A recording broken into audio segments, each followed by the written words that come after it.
Hello, everybody. Welcome back to Ask BirdGuy. I'm your host, Matthew Daughter, the Executive Director of Santa Clara Valley Audubon Society, and I'm here to talk about summer birding. I promised to talk about this last video, and just time got away from me, so I'm talking about it now. But summer birding, I think, kind of falls into three categories, and I tried to talk about that in the most recent Avocets article that I wrote called What to Look For. And it seems like summertime birding falls into these categories. One, birders try to quickly locate the breeding birds that are arriving in spring and setting up nests, and this will include the orioles, the grosbeaks, many warblers and sparrows that arrive in the area, and they breed here, flycatchers, of course. So that's generally the first thing that I do as a birder come spring and come summer, is to make sure I've located all those birds that should be here, and they're going to go away at some point after the breeding season. So this is our window to find them. Every spring, Cricket and I spend time looking for common breeders, like hooded oriole, black-headed grosbeak, Bullock's oriole, and what have you. But then there are a few less common breeding birds that take a little bit more effort to find. Lawrence's goldfinch, for one, we found recently at Henry Coe State Park at the Hunting Hollow entrance of the park on Gilroy Hot Springs Road. I think we found 12 or 13 Lawrence's goldfinch along this trail. And then also we've gone up to Loma Prieta, which is off of Summit Road along Highway 17. There we searched for purple martin and black-chinned sparrow. This is a wonderful open high elevation area of beautiful views of both Santa Cruz and Santa Clara counties. And oftentimes there are some surprising birds up there, Hammond's flycatcher for one. The second category of summer birding, I think, falls into what I call froth. If you go to the ocean and you look at the tide pools and you see the incoming tide rush in, and it brings with it foam, which then makes a slow, relaxed circle around the pools. Imagine that froth being some of the rare and kind of unexpected birds that show up in our area. They rush in with the spring migration, and then there's a little bit of shifting around in the pools. So that explains a number of species that we've had over the years. Let me see, the eastern Bell's vireo of last year, the eastern kingbird of last year. This year, oven warbler, magnolia warbler, just outside of our county, Kentucky warbler, and hooded warbler. So if you heard me say the word warbler several times there, that's not a coincidence. All these birds belong to what's called the 9-primaried Ocene group of birds, and they are definitely prone to vagrancy. We can talk about that at some other time. But this chasing froth, I like to think about that as coming, at least for me, coming after that period of time where I'm searching anxiously to find all the newly arrived breeding birds. After I do that, I focus my attention on chasing some of these rarities that have occurred in the area, because we know they're not going to stay along very long. They might be here for a day or two and then disappear altogether. So you have a very limited window and you need to find these. And the third category of summer birding, I think, is generally just catching up on the fall season.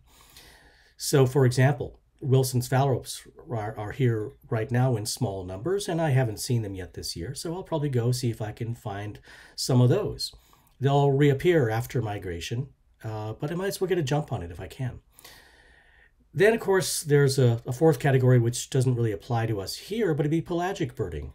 The bulk of the tube noses in the northern hemisphere come from the southern hemisphere, and they spend their winter with us during our summer. So think about that for a second. It means sooty shearwater, buller's shearwater, flesh-footed shearwater, all of those pelagic species, they come up here during their winter time. So they have what we think of as a reverse migration. They make a huge circle in the Pacific Ocean, and they pass by our area in mid to late summer. So you'll see an uptick in the number of pelagic trips that are offered, and I plan on being on some of those. So for the next few minutes, I'm going to walk you through the process I go through when I'm looking for birds during summertime. It's actually the same technique I use when I'm looking for birds at any time of year, but it's especially interesting right now, I think, because we can look at eBird to help us figure out what we need to see, what we haven't seen yet, and what's likely to be seen, which efforts are going to be more successful. So sit back for a few minutes and we'll do a step-by-step through eBird to show you some of the techniques that I use to find birds during any time of year, but particularly in summer. We are on eBird, and I'm going to demonstrate the next few features on my desktop as opposed to my phone. I find it a little bit easier to look at maps and screens of long screens of names and such on the desktop. So we'll do that here. It's all possible to do on a mobile device, but it's more difficult. As I showed a week or two ago on using BirdGuy, much of what I'm going to show you can be done there. In any case, here we are. I've already logged in. You can see my name here, and you can see my stats here. And here's little bunting. I was lucky to see one of those in Arcata a few years ago. It's a extremely rare vagrant. Anyway, so what we're going to do first is we're going to go to Explore. So click on Explore, and we'll go to, well, let's go to bar charts first. We'll get a quick sense of what's here and what's not. So that is opening up, I think. Here we go. So California, counties, continue. And we'll go directly to Santa Clara County. So what we're looking for here, for example, is birds that appear in this middle portion of the year, the summertime, late spring and summertime. We're looking for birds that appear there, but not other times of year. So here's one, Vox's Swift. It's a breeder in the area. But that's not the best example because that was actually a fairly long period of time. Here's another Wilson's phalarope. See, there's a little bump in spring, and there's a bigger bump in summer and fall. That's actually a pretty good bird to look at today. And they just keep going down here. We can see birds that, here's another one, least tern. Those have not really arrived in our county yet, but they will next month in July. Elegant tern, of course, a summer bird. So you get the picture. We're looking for birds that occur this time of year and are not found other times of year, because these are the birds we should focus on right now. And I'm currently recording at the end of June, but pretty soon it'll be July. So we're going to look at June and July species there. So let's leave this for the time being, and we'll go back to the Explore section, and we'll look up target species. So this is where you enter the place that you want to explore. Santa Clara County, California. And I'm going to be looking for birds that I need to find in Santa Clara County, not for my life list, but for my year list. And that particular year is 2020.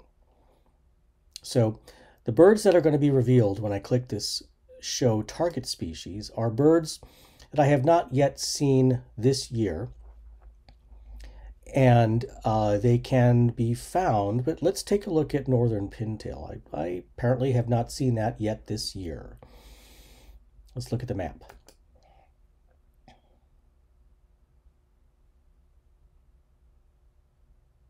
It's loading the map, and here we go. I see a few red spots, so these really are fairly recent reports, within the last 30 days.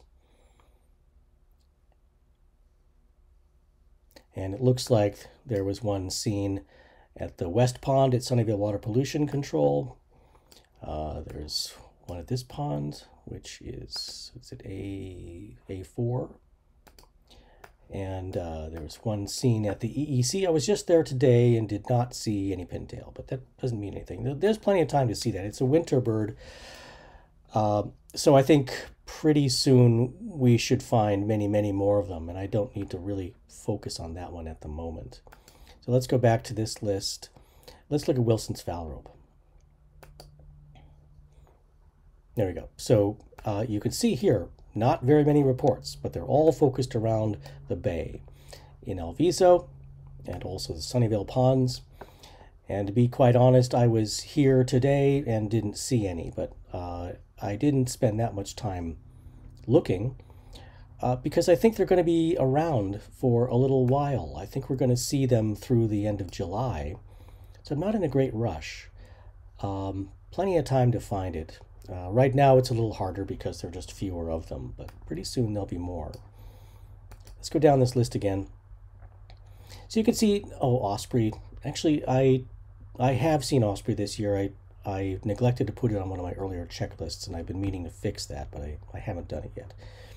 Anyway, so you can see here that over the course of the year, the entire year, I have a higher probability of finding northern pintail than I do of finding black rail down here. And that should be pretty obvious. And you look down all the way at the bottom, you see some extraordinarily rare birds like digsissel, scarlet tanager, etc. Very, very, very rare species. So really, when you're doing this kind of search, I always sort of focus on the top 20 birds, perhaps. And beyond that, I sort of think that it's not a very realistic option for me to look for. But let's change this. Now, that's the year list. Now, look at position 1, northern pintail, brown pelican, Bonaparte gull, etc. And Wilson's phalarope, let's look at that. That is in the 6th position. If I look in June, I click this to June and target species, let's see what happens with that. Wilson's phalarope has moved up a little bit. So perhaps that means this is a better time to search for it. Or it could mean, I suppose, that of all the birds reported every single June, Wilson's phalarope is here and I still see it. I still need to see it. So it's a subtle difference, but there you go. So Cricket and I came down to Coyote Valley Open Space Preserve this morning because we knew there was a loggerhead shrike here. It had been reported recently, and we wanted to see it because it would be new for this year. So we're just on the entrance road, and we see the bird on the wire. And I'm going to open up eBird right now, and you see 218 purple martin. That's the last new bird I saw in the county. And I'm going to start a new checklist right now, and I'm going to enter in loggerhead, and it'll find their loggerhead shrike. So I'm entering 1, and I'm going to close out this list. I'm going to stop the track. So stop track, and I need to choose a location. So the first one, Coyote Valley Open Space, is blue. It's not an official hotspot. I'll probably change that later, but for now it's going to be fine. I just want to get this in there to demonstrate something. So now I'm submitting the list with the one bird, and if I go to my bird, you will see that 218, when I refresh the screen, it'll turn to 219. And if I click on that 219, I'll be able to see the 219 species that I have seen in this county this year, and the loggerhead shrike just entered a moment ago is the 219th. Before that, purple martin, black-chinned sparrow, American dipper, etc. On the target species page. And we left it a moment ago with the year 2020 birds seen in June. And we kind of skipped over the this a little bit where it says year 2020. I'm going to switch that to life list. Now what this is going to tell me is which birds have been seen in Santa Clara County, but not by me. So let's show those species right now. It's loading up. Top of the list, well, this also is in June. Top of the list of birds seen in June in the county, but not by me. And it's not necessarily this June either, but black swift, wood thrush, gosh, wandering tattler, gargony, California condor, hooded warbler. So I've seen all those birds elsewhere, but not in Santa Clara County, and certainly not in June. But let's go to year round, and we'll show that again. So there are 58 species that have been seen at some point during the year in the county that I have not seen. They're not part of my Santa Clara County life list, and top of the list is painted bunting. Second, Harris sparrow, black swift again, red phalarope, etc., tundra swan. So you can be sure that when I look at my target list and my rare bird alert settings, I'm going to pay attention to special birds, those special birds. And I've shown you this before, where you can subscribe to different alerts. You'll get an email telling you exactly when you need to see something in Santa Clara County, or a rare bird in Alameda, rare bird in Mendocino. But I have this set on needs for Santa Clara County because that's where I live, and I actually care quite a bit about keeping my Santa Clara County list up. So still lots of birds I haven't seen, lots of birds that I would like to see, and now I'm getting hourly emails, if there are any, of birds that I need to see in Santa Clara County. So you can count on the next time a painted bunting shows up in the county and someone reports it, that I'll be chasing after it. Anyway, I think that's it for now. Everybody have a wonderful summer. Stay safe, stay healthy, and we'll check back with you soon. Bye-bye.